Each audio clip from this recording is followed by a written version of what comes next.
12 مئی کے حوالے سے ثریا ستارے کے صبح کے وقت نمودار ہونے کی خبریں تھیں۔ جو شدید گرمی ہوتی ہے یہ طلوع ثریا سے شروع ہوتی ہے اور پھر بیماریاں وبائیں یا تو چھٹ جاتی یا ان میں تخفیف آ جاتی۔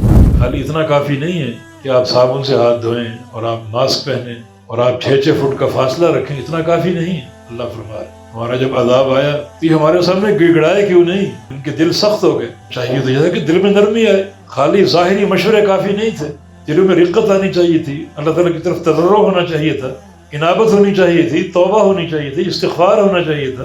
اللہ تعالیٰ بعض بندوں کے لیے آزمائشوں کو طول دیتا ہے تاکہ ان کو جھنجھوڑے اور تکلیف میں مبتلا رہ کر وہ صبر کریں، اور وہ صبر ان کی پاکیزگی، ان کے تنقیہ اور تمہیز کا باعث بن جائے۔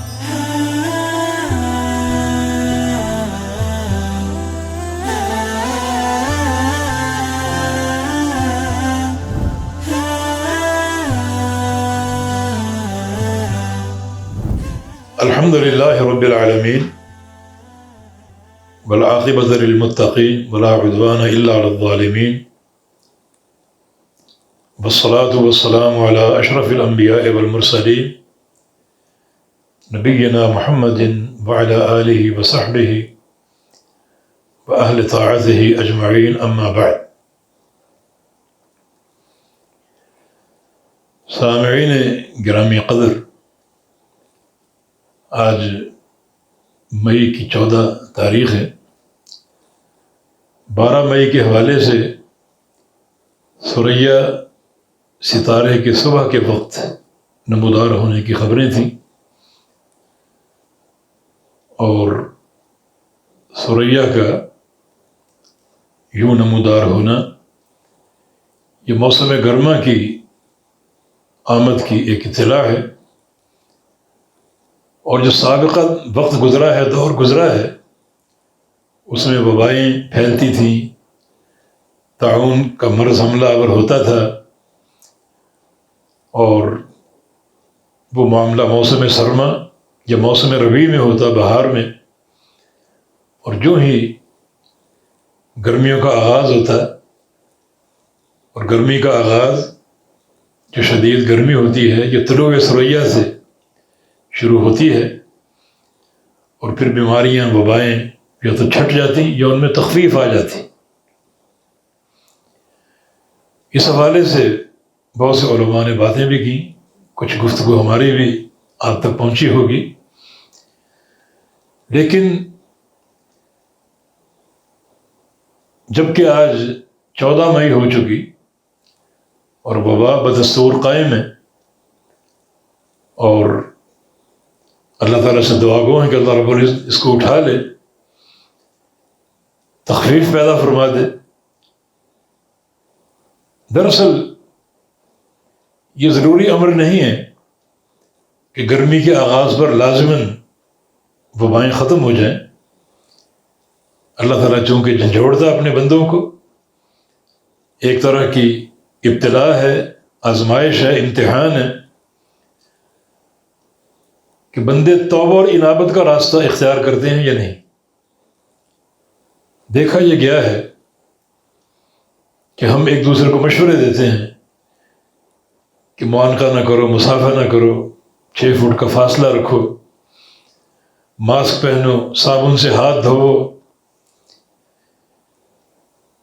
اور یہ مشورے جو ہماری قیادت یا ولی الامر اس کی طرف سے بھی آتے ہیں، لیکن توبہ اور انابت کا راستہ کوئی نہیں دکھاتا۔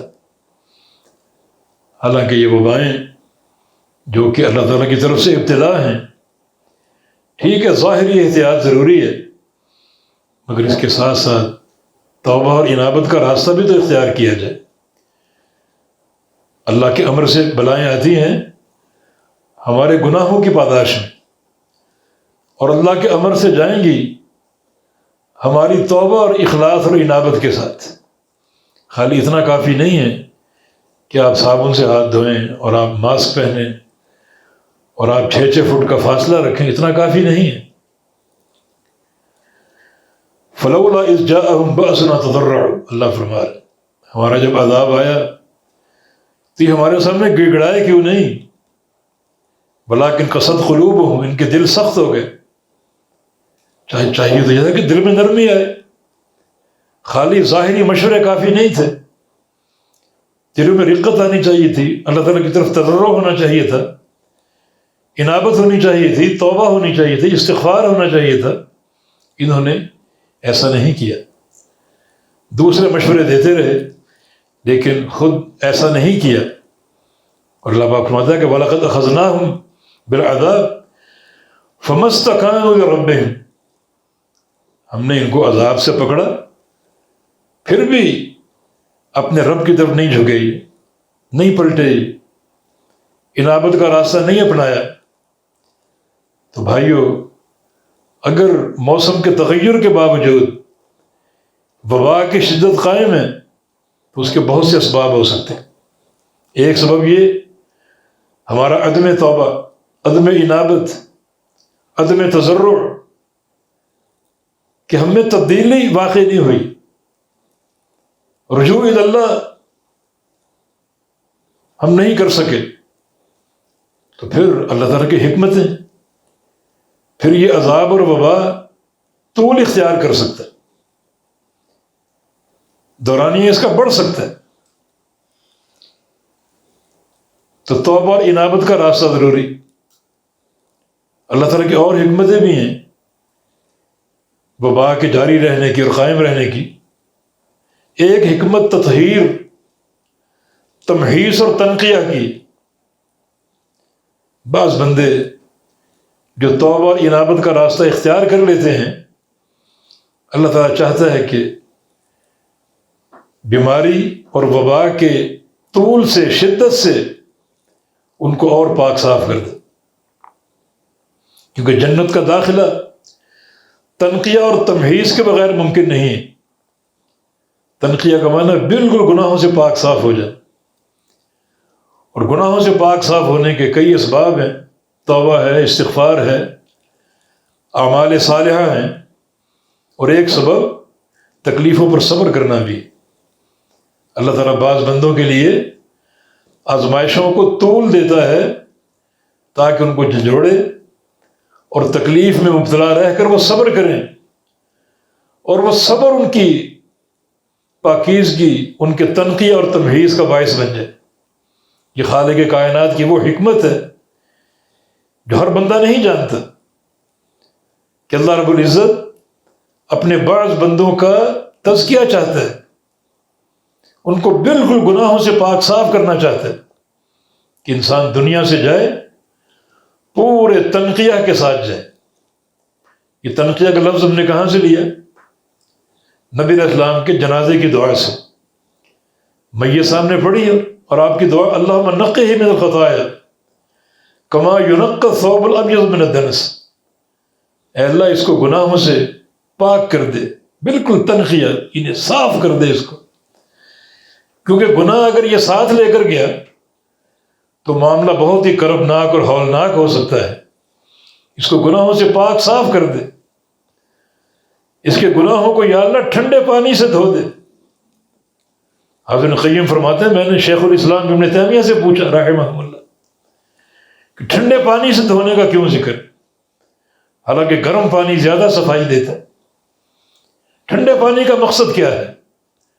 فرمایا کہ گناہوں میں حرارت ہوتی، اور یہ گناہ بندے کو حرارت میں لے جاتے ہیں، جہنم میں، تو حرارت کا علاج ٹھنڈا پانی، الماء البارد، تاکہ اس حرارت کو، گرمی کو جو ہم نے گناہوں سے پیدا کر دی، اس کو پانی دھوئے اور پانی کی ٹھنڈک جو اس حرارت کو زائل کرے۔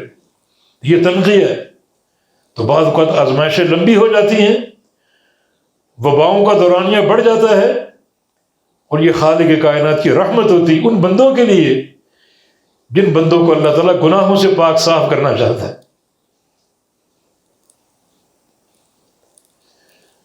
پھر بعض اوقات تکلیفیں، حدیث نہیں پڑھی آپ نے، اشد البلاء علی الانبیاء ثم الامثل فالامثل، کہ سخت ترین تکلیفیں نبیوں پر آتی، تو اللہ تعالیٰ بعض اوقات ان تکلیفوں پر اپنے انبیاء کو، صالحین کو، اپنے اولیاء کو اور درجات علا پر فائز کرنا چاہتے ہیں۔ یہ بھی اللہ تعالیٰ کی حکمت کہ تکلیفیں بڑھ گئی، وبائیں لمبی ہو گئی، جو اللہ تعالیٰ کے اولیاء ہیں اور ان کی رفع درجات کا یہ باعث بن جائیں، یہ خالق کائنات کی حکمت کے عین مطابق اور متقاضی۔ دیکھیں رسول اللہ صلی اللہ علیہ وسلم کی سیرت طیبہ کے بعد مشاہد، آپ کا فرمان ہے یہ بسم اللہ الذی لا یضر مع اسمہ شیء فی الارض ولا فی السماء، اگر یہ دعا صبح کو پڑھ لی جائے تو شام تک انسان کو کوئی نقصان نہیں ہوگا، شام کو پڑھنے صبح تک نقصان نہیں ہوگا۔ تو اللہ کے پیارے پیغمبر دعا نہیں پڑھا کرتے تھے؟ آیت الکرسی کا معاملہ بھی یہی کہ آپ نہیں پڑھا کرتے تھے۔ فجر کی نماز کا معاملہ بھی یہی ہے کہ جو فجر کی نماز پڑھ لے وہ اللہ کی حفاظت میں آ جاتا ہے۔ یہ سب کچھ موجود ہے۔ پھر نبی علیہ السلام پر تکلیفیں کیوں آئیں؟ آپ پر جادو کیوں ہوا؟ اتنا طویل کہ 60 دن وہ جادو کا اثر آپ پر رہا، 60 دن، اور وہ دن بڑی کلفتوں سے عبارت تھے۔ کہ آپ دعائیں نہیں پڑھتے تھے؟ بالکل پڑھتے تھے۔ پھر تکلیفیں کیوں آئیں؟ ہاں، یہ خالق کائنات کی حکمت کہ اللہ تعالیٰ اپنے صالحین کو، اپنے اولیاء کو تکلیفوں سے دوچار کر کے ان کے درجات کو اتنا بلند کر دے کہ بندے کی سوچ ان درجات سے قاصر ہو۔ نبی علیہ السلام یہ دعائیں نہیں پڑھا کرتے تھے؟ پھر خیبر کے موقع پر وہ زہر آپ کے پیٹ میں کیوں داخل ہوا؟ اس یہودی عورت نے دعوت کی آپ کی، اور جو گوشت آپ کو پسند تھا اسے خطرناک زہر سے بھر دیا۔ اپنے چند ساتھیوں کے ساتھ آپ وہاں پہنچ گئے، لقمہ اٹھا بھی لیا، منہ تک لے گئے، جبریل نے آپ کو آگاہ کر دیا، مگر تب تک اس کی ہوا جو تھی زہر کی وہ پیٹ میں داخل ہو چکی تھی۔ اور نبی علیہ السلام کو زندگی بھر اس زہر کی تکلیف پریشان کرتی رہی، حتیٰ کہ جب آپ کا آخری وقت آیا تو آپ نے سیدہ عائشہ صدیقہ سے فرمایا کہ وہ جو زہر اس موقع پر مجھے دیا گیا، لگتا ہے کہ اوان انقطاع اب ہو رہی کہ میری اب شاہ رگ آج کٹ جائے گی، اتنی تکلیف اندر جوش مار رہی ہے۔ گاہے بگاہے وہ تکلیف جاگ اٹھتی اور اللہ کے پیغمبر بڑا پریشان ہوتے، تکلیف زدہ ہوتے، حتیٰ کہ مرض الموت میں فرمایا کہ وہ زہر جاگ اٹھا ہے اور لگتا ہے کہ آج میری شاہ رگ کٹ جائے گی۔ تو یہ بھی اللہ تعالیٰ کی حکمت ہے۔ بعض کو آزمائشیں لمبی ہوتی ہیں، اس قسم کے جو صالحین اللہ کے اولیاء ہوتے ہیں، اللہ تعالیٰ ان تکلیفوں کے ذریعے، ان وباؤں کے ذریعے ان کے درجات کی بلندی چاہتا ہے۔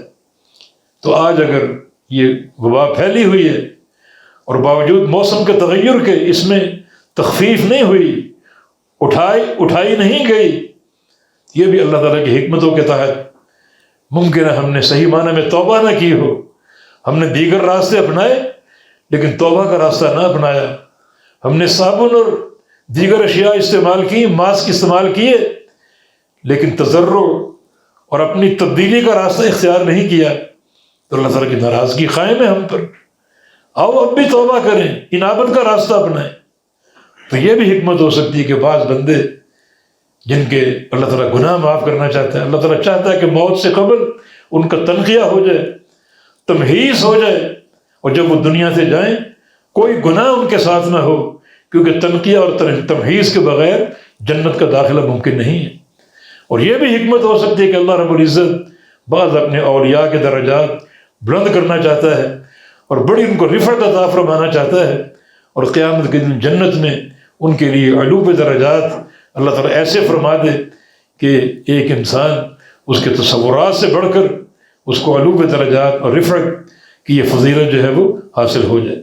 تو اللہ تعالیٰ ہمیں انابت کی توفیق دے، توبہ کی توفیق دے، اور الہ العالمین اگر یہ وبا طول اختیار کرتی ہے تو اسے ہمارے تنقیہ کا ذریعہ بنا دے، ہمارے تصفیہ اور تمحیص کا ذریعہ بنا دے، تاکہ جب یہ واپس پلٹے ہمارے گناہ جو ہیں وہ معاف ہو چکے ہوں۔ اللہ تعالیٰ توفیق دینے والا، واللہ ولی التوفیق۔ اقول قولی ھذا واستغفر اللہ لی ولکم، وآخر دعوانا ان الحمد للہ رب العالمین۔